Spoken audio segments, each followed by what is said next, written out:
how to progress towards doing a full dip if you're somebody that is either obese, just overweight, is not able to do one regular push-up, obviously can't do a full regular dip, even unweighted, or somebody that has had a previous injury relatively recently and you're just coming back.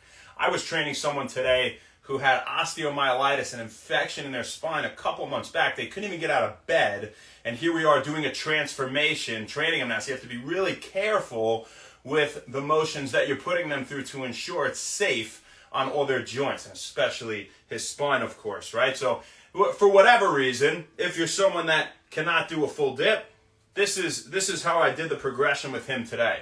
So the most basic would be starting here and just going on the tiptoes and pushing up. Going on the tiptoes and pushing up. Now, I'm really not getting much activation of the pecs here, right? I'm hitting the tris and not even in full, right? We are getting at least to extension here. And so we're hitting the triceps somewhat, but you know, this is, if you have to start there, you have to start there, right? So we did that at first. He was able to do that. So then, now notice, when you do that, you can't have the bars up here. Why? Well, because, yeah, it's got to be at a height which is relatively low, where their arms are going to get straight on the tiptoes, right? So you got to remember that if you're someone like this, or working out with someone like this, training someone like this. Next was, he came into a squat, and he used his legs and his arms to push up, okay? And he could even get to the tiptoes at the top to ensure he's in full extension. So it's a squat into a calf raise, really into a push down / dip, right? So after that, we went one leg, and you know, I recommend starting from the top if you're again dealing with somebody that, you know, is in really a fragile, acute type state. You know, we're coming back from injury, trying to do this.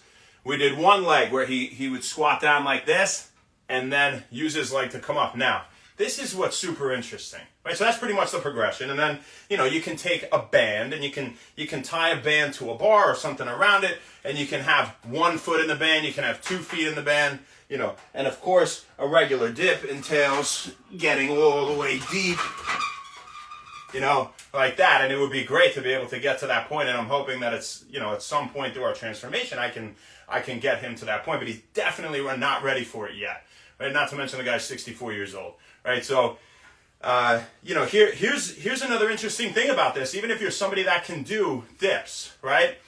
You can even use a weight belt, right? So say you're that advanced. You're using a couple plates doing this type of thing. You still can use your legs to make it as absolutely hard as possible, where you're doing the dips regular, right? And at the end, when you can't get up, you put your feet on the ground, 1 or 2, and you barely push. You keep yourself honest. Only you know how much you have to push to barely move. You don't just, you know, squat up. You barely push. You put just enough pressure with your feet so that you can barely move, barely move, barely move, barely move. Like that, until you get all the way to the top. I promise it will kill you. Even if you are an advanced lifter or somebody that can crush dips all day, if you do that at the end on your last rep or your last few, you will be cooked, my friend. Just make sure you keep yourself moving, right? Even if it's very slow, as it's a form of spotting yourself. And one of the number 1 rules of the spot is that the weight always moves, even if it's moving this slow, as aforementioned, right? Because when it stops and you have to continue and jerk again to get it going, that's when somebody gets hurt. You probably don't have to worry about that as much here, because you could just use the legs a little more. But that's a general principle with spotting worth noting. Who do we got on here? Let's say hi to the people. And we're going to get out of this hot garage. It's very hot in here, full of shit everywhere. Brad Dana, what's happening? Fat V, Big T, Brandon Malone, Hot Since 89, the Gustavo Munez, Rivera, Johnny IGT, how you doing? Idol Sidge, Markin Russell, El Choi, what up, the Isaiah, thank you, Jay Greaser, G, what's up, man? G, you're beast, it was great seeing you. I love you, man. You looked like you had a great workout. You were beasting it. I did drop sets after I saw you, by the way, and I destroyed myself. So, you know, that one was for you, brother. Marcus Rose Fashion, what's up, brother? Hey, thank you, Johnny. Appreciate that. Hey, Landon. Holly, what's up, girl? How you doing? See you soon. Louise, tax it. Housekeeping. Body by Jen. 559 Toro. Have a fantastic rest of your day. That's all we got for you, folks. We're going to do some dips, some variations, even if you're somebody that has a tough time doing a single dip. We'll see you tomorrow. Have a great night. Thanks a lot. Happy when wellness. Take it easy.